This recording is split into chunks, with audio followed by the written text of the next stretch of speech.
حضرت ابراہیم علیہ السلام پارٹ 3۔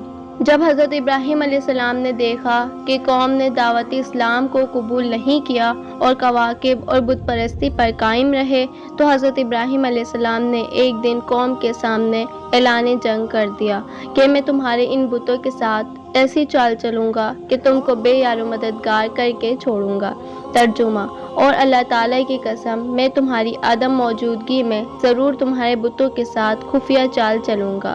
حضرت ابراہیم کی قوم کے سرداروں نے ان کو اور زیادہ پختہ کر دیا کہ حضرت ابراہیم کی نصیحت پر کان دھرنے سے روک دیا۔ پھر ایک دن قریب ہی زمانے میں قوم کا ایک مذہبی میلہ پیش آ گیا۔ جب سب قوم میلے میں جانے کے لیے نکلے تو ان میں سے کچھ لوگوں نے حضرت ابراہیم علیہ السلام سے بھی اصرار کیا کہ وہ ساتھ چلیں۔ حضرت ابراہیم نے پہلے تو انکار فرمایا۔ جب وہ لوگ زیادہ اصرار کرنے لگے تو انہوں نے ستاروں کی جانب نگاہ اٹھائی اور کہنے لگے، انی سقیم، میں آج کچھ بیمار سا ہوں۔ ابراہیم کی قوم کواکب پرستی کی وجہ سے نجوم میں کمال تھا اور اپنے عقیدے کے لحاظ سے یہ سمجھے کہ ابراہیم کسی ستارے کے قبضے میں ہیں اور اسے چھوڑ کر چلے گئے۔ اب جب ساری قوم میلے میں مصروف اور شراب و کباب میں مصروف تھے تو حضرت ابراہیم علیہ السلام نے سوچا کہ وقت آ گیا ہے کہ اپنے منصوبے عمل کیا جائے۔ وہ اٹھے اور سب سے بڑے دیوتا کے ہیکل مندر میں پہنچے۔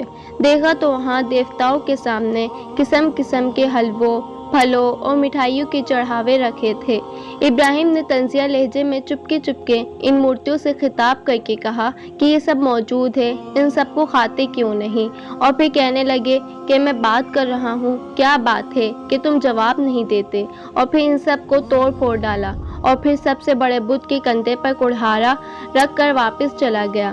جب لوگ میلے سے واپس آئے تو ہیکل مندر میں بتوں کا یہ حال پایا سخت غصہ ہوئے اور ایک دوسرے سے پوچھنے لگے کہ یہ کیا ہوا اور کس نے کیا۔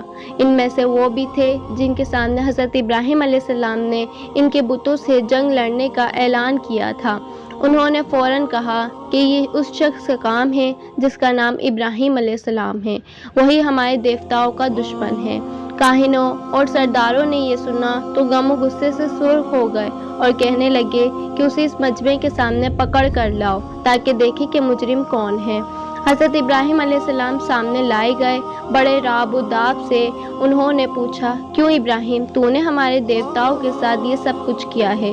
ابراہیم علیہ السلام نے دیکھا کہ اب وہ بہترین موقع آ گیا ہے جس کے لیے میں نے یہ تدبیر اختیار کی تھی۔ مجمع موجود ہے، جمہور دیکھ رہے ہیں، ان کے دیوتاؤں کا کیا حشر ہو گیا۔ مجھے ان سے کہنا چاہیے کہ یہ سب اس بڑے بت کی کارروائی ہے۔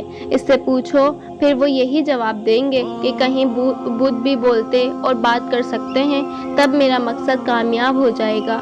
پھر حضرت ابراہیم نے جواب دیا۔ ابراہیم نے کہا کہ میں ان میں سے بڑے بت نے کیا ہے، بس اگر یہ تمہارے دیوتا بولتے ہیں تو پوچھ لو۔